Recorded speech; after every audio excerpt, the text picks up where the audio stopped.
Gosh, Lady Penelope has really pulled out all the stops. That's right, Brains. But we haven't got a moment to lose. Time is against us.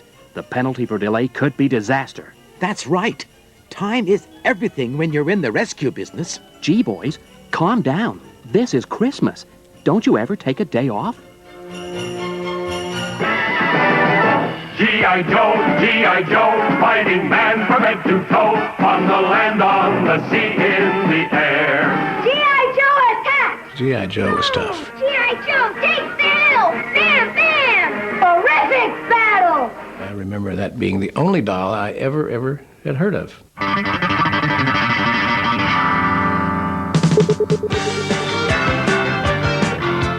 G.I. Joe, I think, started the whole doll thing.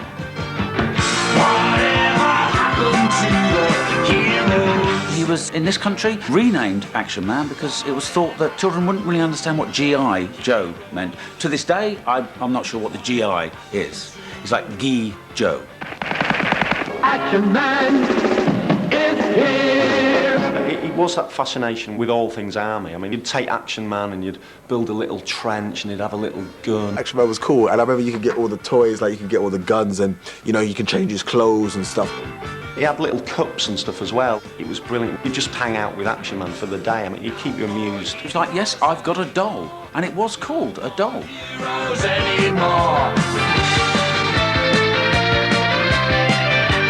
This is a mid-60s Action Man. The hair and everything was great. And he looks like he's a proper sort of no-messing soldier. Enemy in sight, please, Wong Song.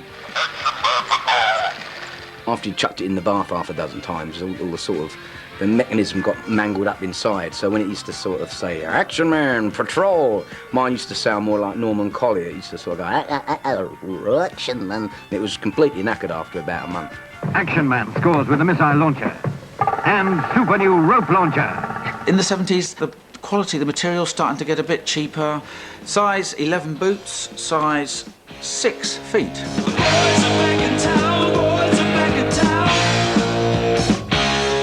I remember his fuzzy hair as well, just like quite impassive expression no matter what he was doing, and the fuzzy hair. The flocking hair.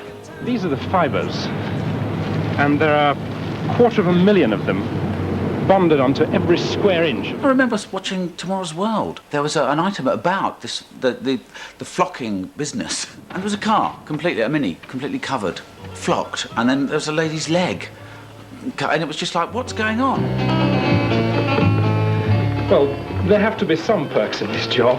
And then the next minute, you've got it on the head, and then as you get early teens, you're in an Indian restaurant, and it's all over the walls. The little lever at the back, you look very carefully, his eyes can move suspiciously from one side to the other.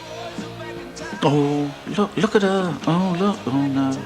How they managed to get away with that as a selling point, I'm not quite sure.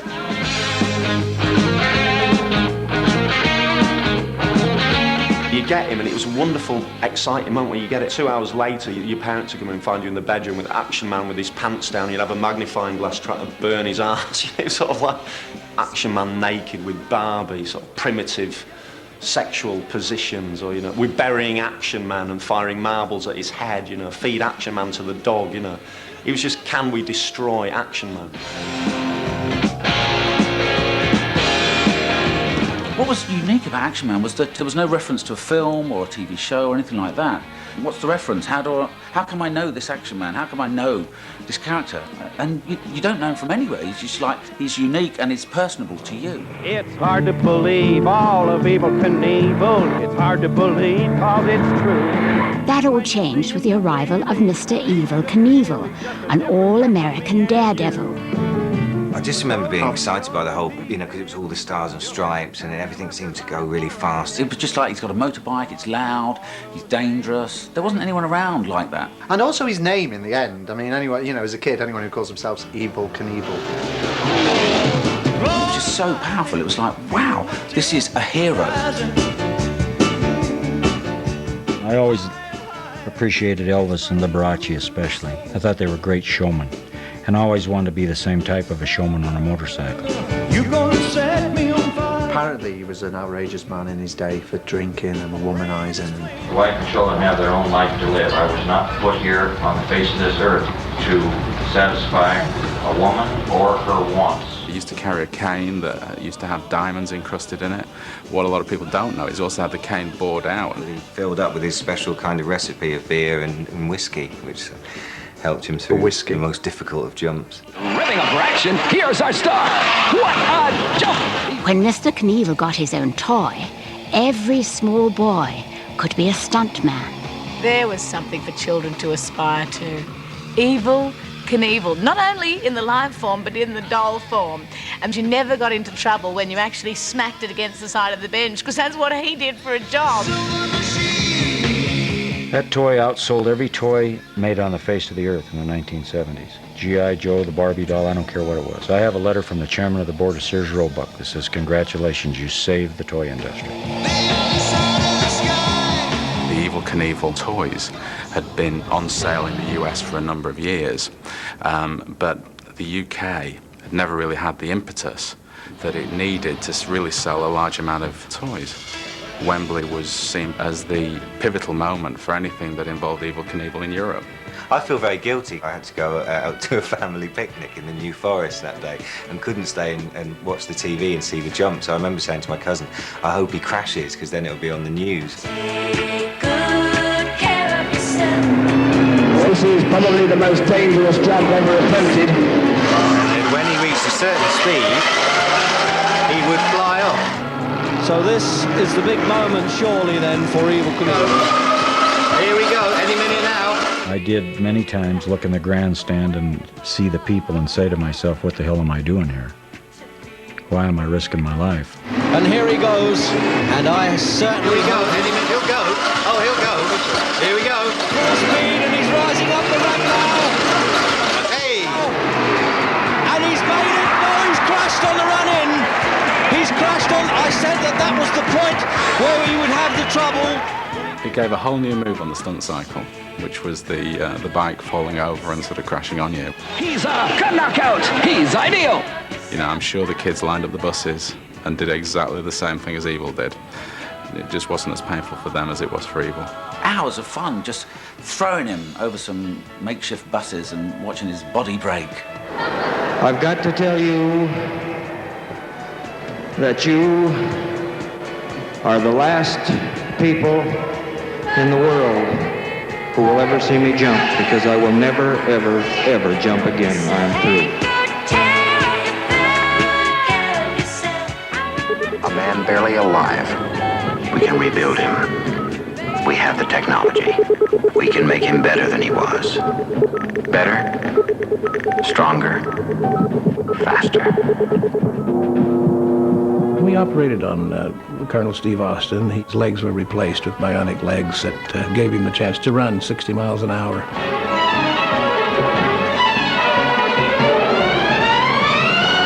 It was really funny because when they wanted to imply that he was running really, really fast, they would slow down the camera, you know, so they would make him look like he was running really, really slowly.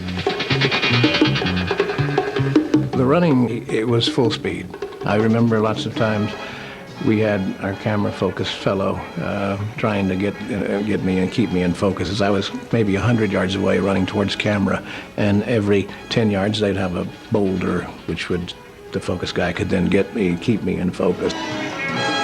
He would say, okay, I missed it, we got to do it again. And after about 9 or 10 of those, I said, look, if you don't get it this time, we're never going to get it. So there was a lot of pressure on him, or I was going to maybe kick his butt, because I was getting really tired.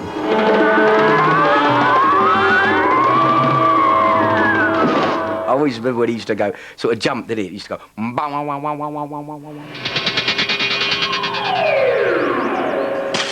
Oh, I was quite impressed with him as happens. I think the jumping was a tremendous impact on my knees. In fact, I'm facing knee replacement surgery in one of my legs, and people are kidding me. Am I going back in for, for bionic stuff? This man has 2 bionic legs, 1 bionic arm, and a bionic eye, all atomic power. You go all over the world, and people always do a funny sound like doo-doo-doo-doo-doo. When I go to work on other projects, there's someone evidently in the crew will bring this doll in for me to sign. Colonel Steve Austin is the $6 million man. I remember I was working one day and they brought this prototype in or something for me to look at, and I thought it was rather silly. It was brilliant with the bionic arm and the panelling and the actual hole in the back of its head where you could look through the bionic eye. Actually made things look further away. If you're going to model it on the reality, it's got to be real. And he didn't have a big eye. Did Lee Majors not have a big eye? No. You know, I was probably in my 30s when this came out, so when you're 6, maybe you see something else, you know, I don't know. I'd see you, but much sort of smaller and slightly squashed and distorted. And if that's what, you know. So Bionic's rubbish. Yeah. He had the arm where you press the back of his arm and go. And in the packet, there was a car engine. So he could actually have the power to lift a car engine. But the best thing was his the foreskin that was on his arm that you could roll back and reveal the wonder of the £6 million worth of technology. How much did you cost? $6 million. They've taken all my parts back. I'm a little slower, a little older, and not quite as fast.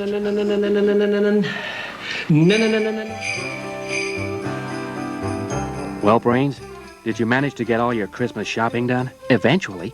I started in Mayfair.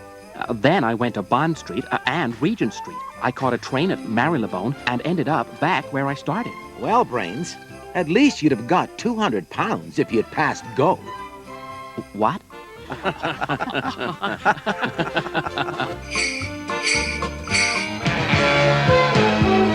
Hello, I'm Phil Spencer. And I'm Kirsty Allsop, and our task is to find a comfortable pad for a certain celebrity lady. In fact, we're looking for a suitable place for Lady Penelope. As a special Christmas present from the Tracy Empire, this place has to be quite a looker. So we thought, what better place to choose an outstanding location than from the most famous board game in the world, Monopoly. Everybody's household had a Monopoly board. If you went to somebody's house without a Monopoly board, you didn't even need to see it, you just know something's wrong. The essence of Monopoly is to get rich quick. The only problem is that a game takes about 12 hours, and I like to get rich quicker than that. Hey, wouldn't it be amazing if all this money was real? That is the single most predictable and boring thing that anybody could ever say whilst playing Monopoly. London calling to the faraway towns. Now war is declared and battle come down. London calling. We're here on the Old Kent Road. It's the only street in the game that's south of the river. While it might be the first place on the Monopoly board that everyone wants to buy, I don't think Lady P would be very impressed. If you say that Go is your port of arrival, it is going to be a shame to any visitor that the first place they see is the Old Kent Road. It's a shit heap. London is drowning now. Somehow, I think a pink roller might stand out a bit down here. Come on, Kirst, I've got an idea. Where are we off to? Fine Street. So you win again, you win again. Here I stand again, the loser. It's a really horrible capitalist game. Now I stop and think about it. Sort of, God, do you really want to teach children that? That was a shrewd game. That's when your friends became your enemies. That's where your mum wasn't your mum no more. Right, I mean, Mum, I'm sorry, man, you're gonna have to go to prison. No, you rolled 6, take your ass to prison. It's one of those games you can play for ages and realise suddenly that you've missed a rule that you didn't realise. You win again. If a wholesaler don't, but it is an unimproved site, then the rent is shown at double the face value of the investment. What? We're 5. Buy it. I was either the banker, because I like to sit right by the money, or I'd always try and buy at Fleet Street or one of the major streets and save up my money and buy one big hotel. Vine Street. Yes. One hotel on Vine Street? Thanks. Phil, you can't be serious. There are not even any houses on Vine Street. I'm deadly serious. We've gone from the longest street to the shortest street. You could walk down it in 2 seconds, but how's Parker going to do a 3-point turn? Bear with me, Kirsty, bear with me, because if we nip down this alleyway here... You have 1 second prize in a beauty contest. If you watch a normal family game of Monopoly, a large amount of time is spent doing down your friends and neighbours. Smash Rick over the head with the bank. People get really grumpy. He